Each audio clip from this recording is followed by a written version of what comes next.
विश्वामित्र बोले आंसू बह निकले छोटे। आज ऋषि विश्वामित्र की आंखों में महाराज दशरथ की बात को सुनकर के आंसू आ गए। आंसू बह निकले छोटे,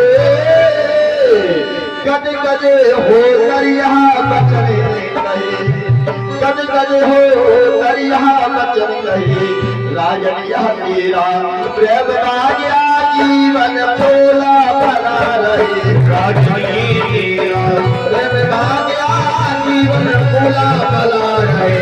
राजन तेरा प्रेम राजा जीवन फूला भला रहे। तुम तीन तरह विचार करो, तुम तीन तरह विचार करो। यहाँ नहीं बने तब है, यहाँ बने नहीं बने तब है।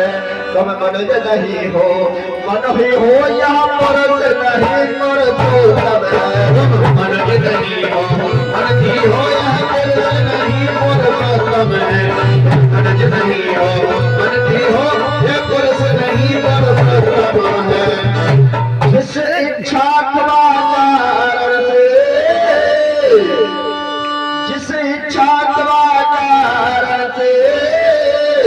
श्री राघवेंद्र अवतारे हैं, श्री राघवेंद्र अवतारे हैं। उस लीला के लिए आज दास मन यहाँ पधारे हैं। उस लीला के लिए आज दास के वो यहाँ पधारे हैं। उस लीला के लिए आज दास के वो यहाँ पधारे हैं। इसलिए हमारी शपथ है, इसलिए हमारी शपथ है। श्री राम लखन को जाने दो, श्री राम लखन को जाने दो। नटवर को नाटक रचने दो, भूतल का भार हटाने दो। नटवर को नाटक रचने दो, भूतल का भार हटाने दो। रचने दो, भूतल का भार हटाने दो। तुरंत ऋषि विश्वामित्र की बातों को सुनकर के महाराज दशरथ भावुक हो गए। महाराज दशरथ ने तुरंत अपनी चिंता को और ऋषि विश्वामित्र जी की बात को देख करके सुन करके गुरु वशिष्ठ जी को बुलाया। गुरु वशिष्ठ जी को बुलाया। गुरु वशिष्ठ जी से अपने मन की सारी व्यथा कही। गुरु वशिष्ठ जी बोले महाराज आपको ध्यान नहीं, जिस समय मैंने नामकरण किया था उस समय मैंने बताया था, जिस समय मैंने आपके चारों ही पुत्रों के नामकरण किए थे उस समय मैं बता रहा था कि महाराज आपके चारों बेटे साधारण नहीं है। आपका बड़ा बेटा राम तीनों लोगों को सुख शांति देने वाला होगा, अत्याचारियों का संहार करने वाला होगा। महाराज आपका ये बेटा साधारण नहीं है। महाराज आपका ये बेटा साधारण नहीं है। महाराज आपके बेटे हो सकते हैं ये, लेकिन संसार के तो ये स्वामी है। महाराज आप इनको साधारण मानव मत समझो। और सुनो, मुझको तो आप भी साधारण नहीं देखते। जिस पिता को भगवान के पिता बनने का सौभाग्य मिलता हो वह पिता साधारण नहीं हो सकता। वास्तविकता में आप मुझको मनु भगवान का स्वरूप समझते हो, जिसने भगवान राम जैसे पुत्र को जन्म दिया। आप निसंकोच होकर के हाथ दे दे ऋषि विश्वामित्र के हाथों में। आज तुरंत भगवान राम आज गुरु वशिष्ठ जी की बातों को सुनकर के महाराज दशरथ ने भगवान राम और लक्ष्मण भैया को बुलाया और ऋषि विश्वामित्र के हाथों में हाथ दे धीरज धर नरनाथ धीरज धर नरनाथ बुलात लोकेरा कौशिक मन के हाथ में ये लाल के हाथ।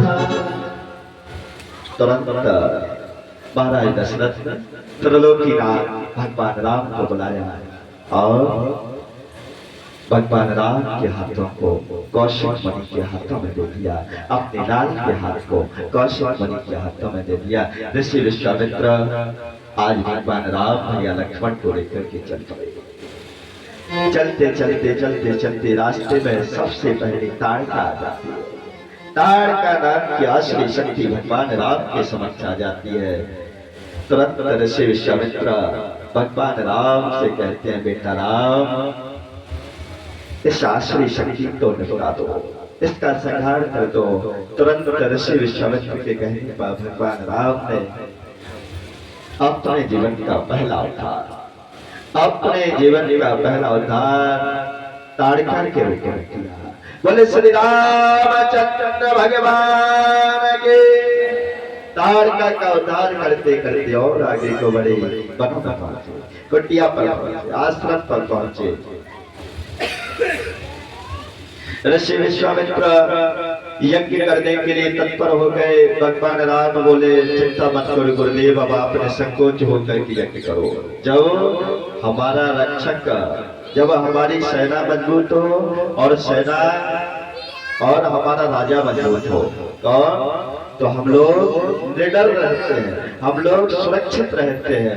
आज ऋषि विश्वामित्र से भगवान राम बोले, आप चिंता मत करो गुरुदेव, अब आपकी सुरक्षा में हम तत्पर, आपकी सुरक्षा में हम तत्पर हैं। आप निसंकोच होकर के आप यज्ञ कीजिए, तब कीजिए। उधर जैसे यज्ञ करना शुभारंभ करते हैं, जैसे ही जोर जोर से ऋषि विश्वामित्र मंत्र बोलते हैं, मंत्रों की ध्वनि को सुनकर के असुर लोग वनों से निकल करके आते हैं और भगवान राम और भैया लक्ष्मण एक एक करके अनेकों असुरों का उद्धार कर देते हैं। सुबाहु मरीच जैसे बड़ी बड़ी बलशाली असुरों का भगवान राम ने उद्धार कर दिया।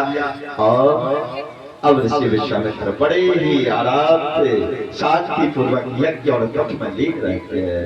बोले श्री रामचंद्र भगवान की जय हो।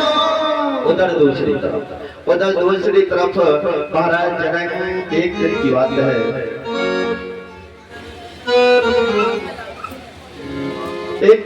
है, महाराज जनक खेत में हल चलाने को जाते हैं और खेत में हल चलाते समय धरती माता से जोर की आवाज होती है, धरती माता से जोर की आवाज होती है और एक कन्या प्रकट होती है।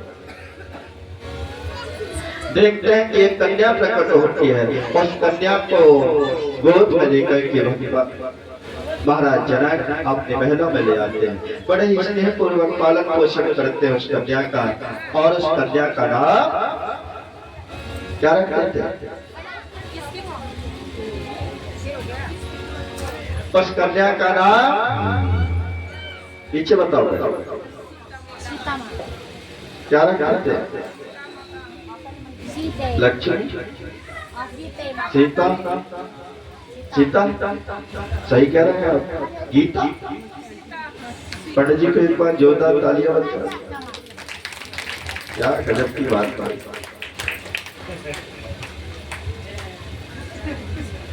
गीता कह रहे हैं, गीता या सीता? सीता सही कह रहे हैं, पक्का। एक बार हमारी बहन को जोरदार तालियां बजाओ।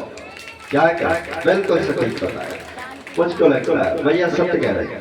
भैया सत्य कह रहे थे कि हमारी बहन श्रीमद् भगवत गीता नियमित पढ़ा करती है, बड़ा अच्छा लगा। और मेरे हिसाब से आप रामचरितमानस भी पढ़ते हो, और नहीं पढ़ती तो आप श्रद्धा पूर्वक कथा को सुन रही हो, और आपने पहले भी सुनी। महाराज दशरथ के महलों में महाराज जनक खेतों में जाते हैं, हल चलाते समय जब धरती माता से जोर की आवाज होती है, कन्या प्रकट होती है। उस कन्या को देखते हैं, कन्या को गोद में उठा करके घर ले आते हैं और उस कन्या का नाम जानकी रख जाता है। जानकी रख देते हैं, बड़े स्नेह पूर्वक पालन पोषण करते हैं। धीरे धीरे जानकी बड़ी हो जाती है, धीमे धीमे जानकी बड़ी हो जाती है। एक दिन की बात है कि महाराज जनक के महलों की साफ सफाई का काम चल रहा था, और जिस कमरे में शिव धनुष रखा हुआ था, जिस कमरे में पुराना शिव धनुष रखा हुआ था, उस कमरे की सफाई जानकी जी कर रहे थे, जानकी बिटिया कर रहे थे। आज साफ सफाई करते करते शिव धनुष को जानकी बिटिया ने अपनी जगह से उठा करके दूसरी जगह दिया। प्रातः काल जब महाराज जनक जब निरीक्षण करने के लिए महल में भ्रमण करते हैं और जब उस कमरे में प्रवेश करते हैं जिसमें कि शिव धनुष रखा हुआ था कि अपनी जगह से दूसरी जगह रखा हुआ होता है, तुरंत आश्चर्य में पड़ जाते हैं, तुरंत आश्चर्य में पड़ जाते हैं कि शिव धनुष अपनी जगह से दूसरी जगह कैसे पहुंचा।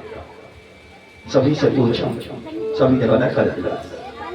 अंत में जान की बिटिया से पूछा, जान की बिटिया हाथ डालती है, पिताजी मैं सफाई कर रही थी और साफ सफाई करते सब मैंने अपने इस जगह से दूसरी जगह रखी। आज महाराज जनक एक बार को एक सोच रहे, एक तक आश्चर्य में पड़ गए कि क्या मैं जिस कन्या को साधारण कन्या समझकर के महलों में लेकर के आया था,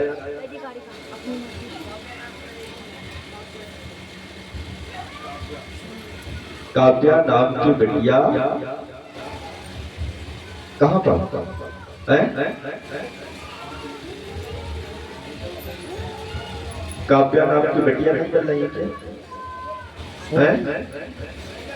वो तो ना गई के तो देखवाओ तो मिल गई है मिल गई, चलो है मिल गई, अभी नहीं मिली।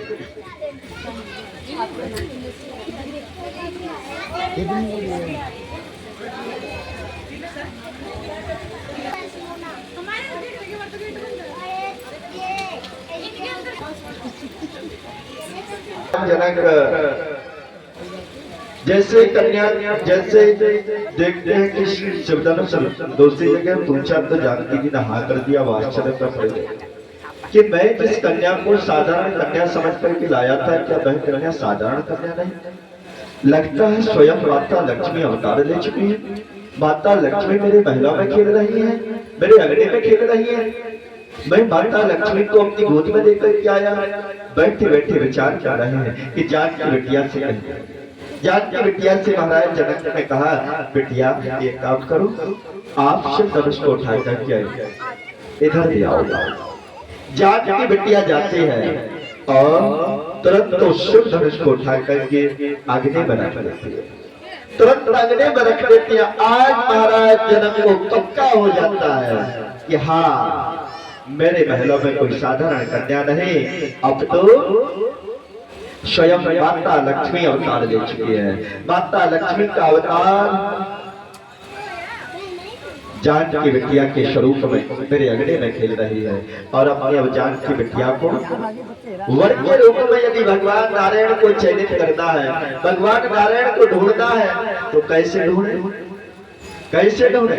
क्यों ना इसे शिव धनुष का सहारा लिया जाए, क्यों ना इसी शिव धनुष का सहारा लिया जाए और इस शिव धनुष के सहारे से मेरी लक्ष्मी स्वरूप जान की बिटिया के लिए स्वयं भगवान नारायण के स्वरूप, भगवान नारायण के अवतार के रूप में जिस भी रूप ने अवतार दिया होगा वो अवश्य आएंगे और इस शिव धनुष को तोड़ करके जान की बिटिया से वर्ण कर देंगे। आज बड़ी सभा बोला प्यारे लाल, बहुत जल्दी आओ। आज जान की बिटिया उधर महाराज जनक ने सारे संतों को बुलाया, ऋषियों को बुलाया, गुरुजनों को बुलाया, पदाधिकारी मंत्री गणों को बुलाया और घोषणा कर दे कि जो भी शिव धनुष को तोड़ देगा उसके साथ हम अपनी जान की बिटिया का विवाह करेंगे। माताओं बहनों भाइयों, यहाँ पर आपको एक प्रेरणा मिलती है। जो लोग कन्याओं से ईर्ष्या करते हैं, जो लोग बेटियों के जन्म लेने पर जिन लोगों की आंखों में आंसू आ जाया करते हैं, जो लोग बेटे के जन्म होने पर ढोल नगाड़े बजवाया करते हैं और बेटियों के जन्म होने पर गुमसुम से हो जाया करते हैं कि बेटियां साधारण नहीं हुआ करती, बेटियां साधारण नहीं हुआ करते, बेटियां स्वयं माता लक्ष्मी का अवतार हुआ करती है और बेटा बेटी में भेद हमको कभी नहीं करना चाहिए, बेटा बेटी में भेद हमको कभी नहीं करना चाहिए। लेकिन आप क्या कहें, बेटी किसी को नहीं चाहिए, बेटी किसी को नहीं चाहिए, लेकिन बहू सभी को चाहिए। बहू सभी को चाहिए। ओ भाई बहुआ कहीं और से कहीं से बन करके आएगी क्या, किसी और लोग से? बेटियों को सम्मान देना पड़ेगा, बेटियों का स्वागत बेटों से ज्यादा करना पड़ेगा, और नहीं तो अपने बेटों के विवाह के लिए इधर उधर ताकते रह जाओगे, संतुलन बिगड़ जाएगा, प्रकृति का तालमेल बिगड़ जाएगा। इसलिए जिस तरीके से बेटों के जन्म लेने पर ढोल नगाड़े बजवाते हो, उसी तरीके से माता लक्ष्मी के अवतार माता लक्ष्मी का स्वरूप कन्याओं का स्वागत हमको करना चाहिए। ढोल नगाड़ा तो या गुम सुनो करके, आंखों में आंसू ला करके, रो करके, या ढोल नगाड़े बजा करके, ढोल नगाड़े बजा करके जैसे हम बेटों का स्वागत करते हैं वैसे बेटियों का स्वागत करना चाहिए। मुझको उम्मीद है आप सभी करते हो, लेकिन जो लोग बेटे बेटी में भेद करते हैं मेरे हिसाब से उनकी सोच अच्छी नहीं। बेटा बेटी में भेद करें, बेटा बेटी में भेद करें, उनकी समझो उनकी मत खोटी है, समझो उनकी मत खोटी है। सच्चे अर्थों में देखे तो बेटे से बढ़कर बेटी है, सच्चे अर्थों में देखे तो बेटों से बढ़कर बेटी है, सच्चे अर्थों में देखे तो बेटों से बढ़कर बेटी है।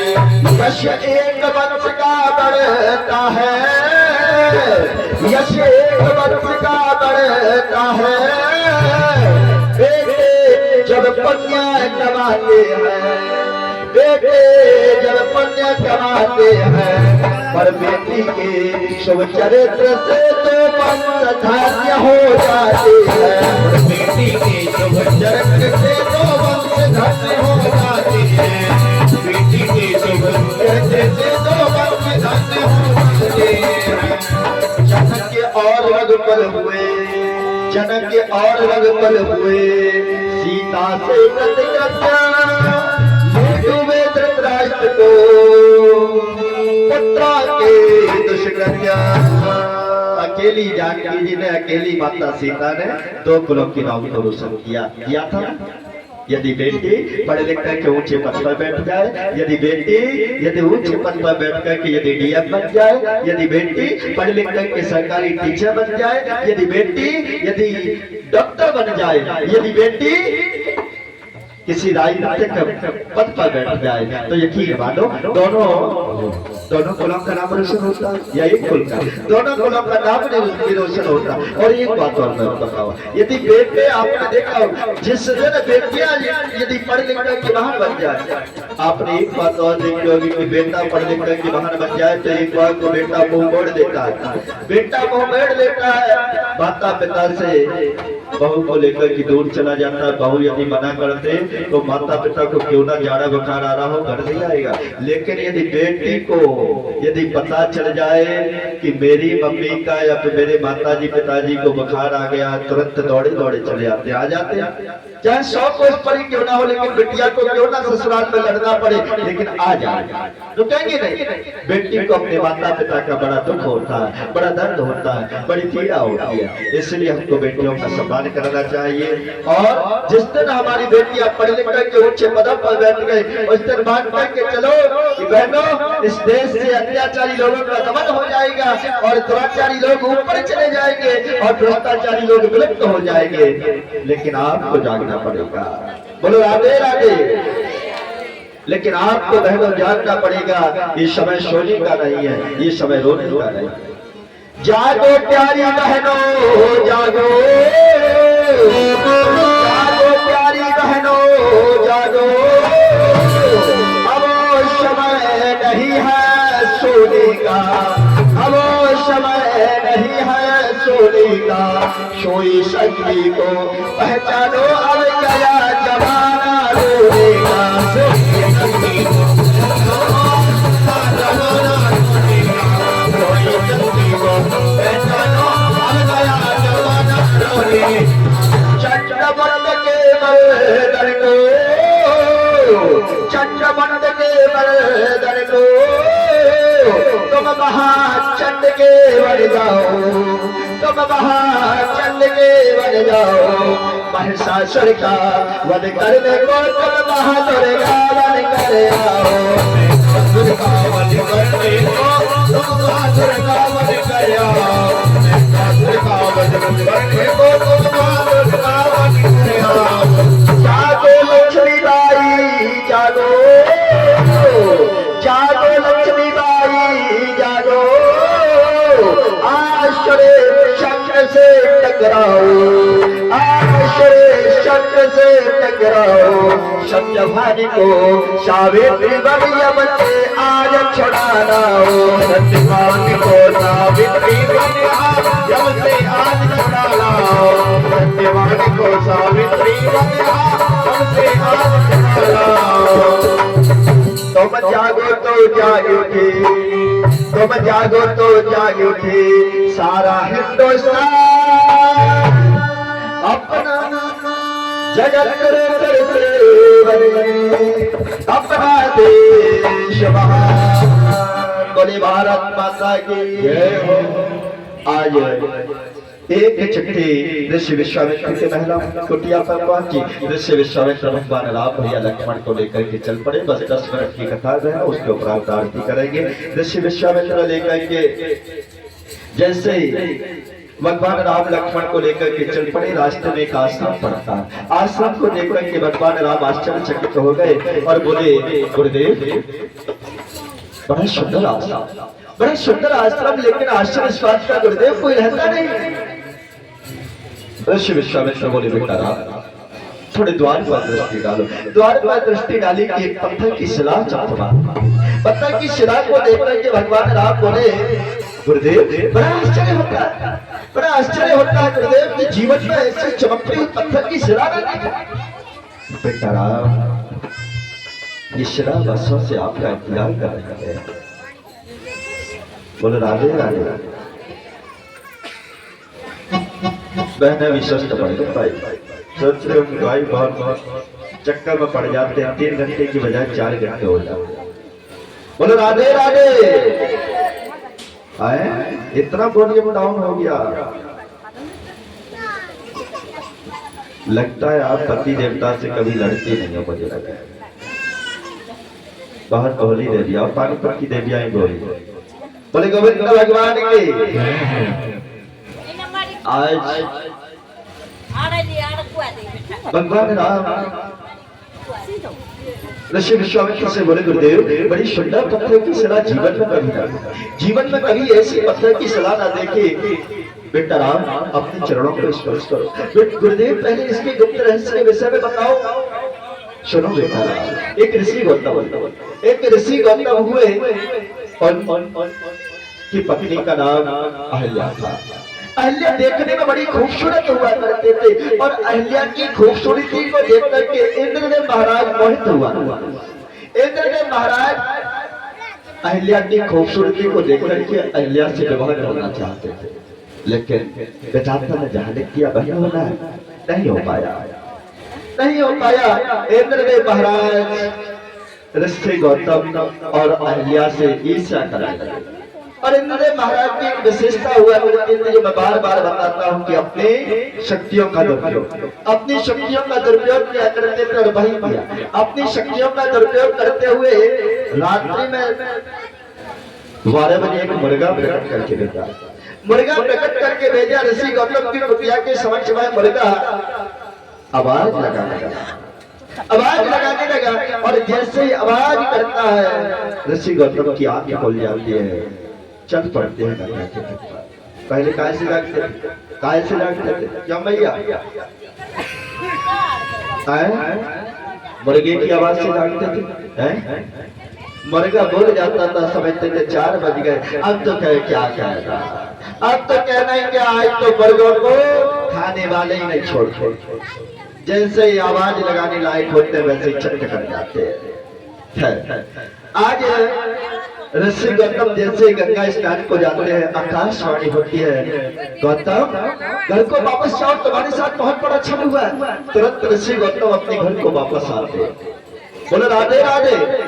जैसे ही ऋषि गौतम पुनः कुटिया पर वापस आते हैं कि इंद्रदेव घर से बाहर निकल रहा होता है, आज अपनी पत्नी पर संदेह कर बैठे।